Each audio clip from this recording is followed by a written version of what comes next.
네. 13강입니다. 이건 13강의 맨 앞에 Let's check it out 부분입니다. 자, anthropologist인 인류학자인 데이빗 네틀씨께서는 ran an interesting simulation, 아주 재미난 시뮬레이션을 하나 했어요. Along similar lines, 요거랑 이게 비슷한 라인을 갖고 있어요. 또 호크 도브 게임이라는 거랑 매, 도브, 백족, 어, 그 도브가 뭐죠? 백조인가요? 기러기인가? 비둘기인가? 비둘기, 피전, 도브. 하여튼 비둘기인가? 백조인가? 네. 제가 유독 동물, 식물 이름을 잘 못 외웁니다. 네. 하여튼 하여튼 새잖아요. 그죠? 호크 도브 게임 요걸 합니다. 아마 호크는 매니까 이제 좀 공격적인 새고 도브는 평화로운 새인 것 같죠. 그죠? 하여튼 그런 게임이라고 합니다. 자, 그 호크 도브 게임이라고 하면 되는 거예요, 우리는. 아, 그런 것도 모르세요? 뭐 영어 선생님이 도브가 뭔지도 몰라요. 몰라도 되죠. 저 새에 약간 공포증이 있거든요. 새 알고 싶지 않습니다. 그 이거를 외우려면 새를 찾아봐야 되잖아요. 이렇게 검색을 해야 되잖아요. 그죠? 검색을 해서 이 구글 이미지 검색 같은 걸로 해서 딱 보면은 좀 외워질 텐데 안 외울 거예요. 예, 안 외워도 됩니다. 네. 자, 호크도 오브 게임이랑 비슷한 거다. 나 하여튼 이런 걸 했다고 합니다. He set up an artificial world. 자, 어떤 인공적 세계를 만들었어요. 거기에서는 코오퍼레이션이, 자, 여기 체크 딱 하셔야 되죠. 코오퍼레이션이 살려면 꼭 필요하다. 그럼 이제 individuals는 could choose whom they wish to cooperate with. 누구랑 협력할지를 정할 수 있는 그런 게임이네요. 야, 누굴 골라볼래? 누구랑 협력할래? 이걸 고르는 거네요. 자, when he allowed the individuals to cooperate only with others who spoke the same dialect, 같은 방언을 하는 사람들, 그러니까 방언이 사투리예요, 다이얼렉트가. 같은 방언을 즉 사투리를 쓰는 사람, 즉 뭐 같은 지방 말씨 쓰는 사람하고만 cooperate, 협력할 수 있다고 이렇게 했을 때, hawks were kept down. 호크스는 kept down to a much smaller percentage, 훨씬 더 적었다. of the total population. Then when dialect wasn't a factor. 다이얼렉트가 그 방언이 팩터가 아닐 때보다 훨씬 더 적었다는 얘기죠. 호크가 적었답니다. 호크가 뭔데요? 호크가 아마 반대지 않을까요? 그러니까 아마 이거는, 그러니까 누구랑 협력할래 했을 때 도브 하면 협력한다는 거고 호크 하면 협력 안 한다는 얘기인 것 같죠? 호크가 좀 이제 혼자 사는 동물이니까, 아니 새니까. 그리고 약간 육식새잖아요. 그죠? 그러니까 아마 그렇지 않을까요? 그죠? 그러니까 나 협력 안 할래요 라는 비율이 적었다는 거. 그러니까 협력을 한다는 얘기가 되죠.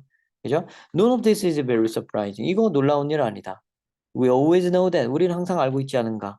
reciprocity based on proximity. proximity가 근접이에요. 가까이 사는 것의 reciprocity, 상호 호혜성은 서로 상호 의존, 여기 단어를 다 좋네요. 그러니까 서로 보답하고 상호 이렇게 해준다는 거, 상호 의존해 준다는 것은 이제 one of the ways cooperation can evolve in a species. 어떤 종에서 협력이 발전되는 한 가지 방법이다. 그죠? 가까이 사는 사람끼리 돕고 살잖아요. 그죠? 인간들이야 뭐 이웃하고 돕고 살지 않나요? 그죠? 가까이 사는 사람들끼리 서로 돕고 산다. 이거 당연한 거 아닌가요? 제가 다이얼렉트를 같은 방언을 쓴다는 건 동향 사람이라는 거고요. 그러면 서로 돕고 산다.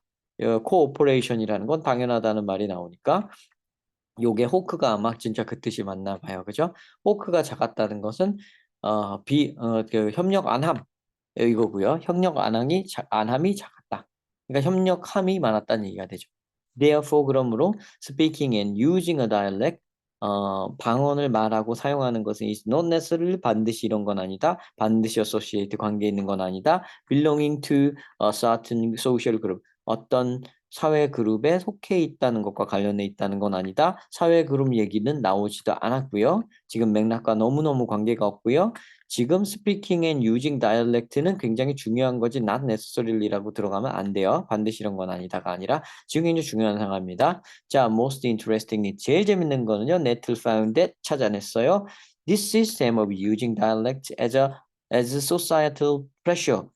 다이얼렉트를, 그러니까 방언을 사회적 압박으로서 사용하는 이런 시스템은 사회적 압박, 이게 말을 어렵게 했는데 결국은 사회적으로 협력해야 되는 것으로 만든다는 거죠. 그러니까 사회적 압력이라 그러니까 뭐 부정적인 뉘앙스로 해석을 하시면 안 돼요. 요거를 방언을 사용하면 협력해야 된다는 압박을 느낀다는 얘기입니다. worked best 제일 잘 통했다. when 이러면 they changed rapidly from generation to generation. 세대에서 세대로 갈 때 굉장히 빨리 바뀌면 이 뭐가 바뀌는 거예요? 바로 방언이 바뀐다는 거죠. 요 사투리가 말투가 세대가 가면서 세대를 지나가면서 말이 확확 바뀔 때는 특히나 이게 잘 먹혔다. 잘 먹혔다는 건 뭐예요? 협력의 기제로서 잘 활용됐다는 얘기입니다. The simulation mirrored the manner in which 이 시뮬레이션은요, 이런 방법을 모방한 거예요. In which these changes occur in life. 이런 변화가 실생활에서 일어나는 방식을 모방한 거예요.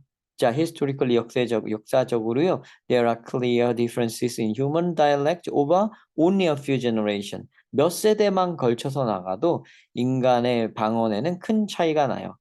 그러면 이게 세대라는 건데, 그럼 여기서 세대를 얘기할 거면은, 이 근접성 얘기는, 그 지리적 근접성을 얘기한 게 아니네요. 아까 저는 네이버의 근접성 그거를 생각을 했는데, 이거는 시간적, 세대적 근접성을 얘기한 거였네요. 세대적 근접성. 같은 말투를 쓴다는 말이, 여기 세대라는 말을 두 번이나, 물론 얘만 그런 걸 수도 있긴 하지만요.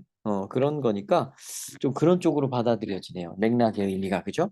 그러니까 세대적으로 세대가 비슷한 사람들끼리 시간적 근접성. 일단 장소적 근접성이라고 제가 받아들인 거는 다이얼렉트라는 거, 방언이라는 것은 어떤 특정 지역에서 쓰는 그런 거니까요. 근데 꼭 또 사실 그것만 뜻하는 건 아닐 수도 있어요. 그러니까 어떤 세대가 어떤 10대가 쓰는 말투와 40대가 쓰는 말투가 다르잖아요. 그죠? 그 다른 말투, 그거를 지칭할 수도 있어요. 그래서 근데 지금 뒤에 얘가 한 재미난 것은 하고서 이 제너레이션 얘기가 두 번 이렇게 나오는 걸로 봐서는 그 세대적인 그런 걸 쪽으로 말을 한 것 같아요. 이 사람. 네, 그렇게 받아들이시면 되고요. 호크드 오브 게임이 뭔지 궁금하시면 한번 찾아보세요. 아마 그런 걸 거 맞을 것 같습니다. 그죠? 도브가 협력할래 하는 거고 호크는 협력 안 할래 하는 것 같아요. 그죠? 그렇게 예측이 되고요. 이렇게 저처럼 아무런 배경 지식이 없는 상태로 푸는 게 가장 좋습니다. 이렇게 하세요, 그냥. 무슨 영어 가르치는 선생님이 이런 것도 조사 안 하고 이런 거 올려놓냐 이러실 수도 있는데 제가 추구하는 거는 항상 여러분들 실전이에요. 항상 실전을 추구하는 거기 때문에 모르는 상태로 해야죠. 혹시 제가 알고 있더라도 저거를 알고 있는데 모르는 척 하지는 않습니다. 제가 말을 하지. 근데 그러는 것도 필요할 정도로 굉장히 여러분들 배경 지식이 있다고 생각하고 강의하는 게 오히려 문제라고 저는 생각을 해요. 그러니까 저런 호크드 오브 게임이라든가 이런 거 모르셔도 상관없습니다. 그죠? 지금도 여기 제너레이션이라고 해서 이게 근접성이 시간적 근접성인지 지리적 근접성인지 그거를 결론을 안 내렸잖아요, 제가. 안 내리면 어떻습니까? 중의적인 의미로 이 사람이 쓴 걸 수도 있는데, 그죠? 정답이 없는 거예요, 거기에는. 이렇게 저렇게 생각해 보는 그 과정 자체가 중요한 겁니다, 여러분. 네, 이렇게 생각해 보시는 힘이 길러지셨으면 하고 바랍니다. 네, 시청 감사드립니다.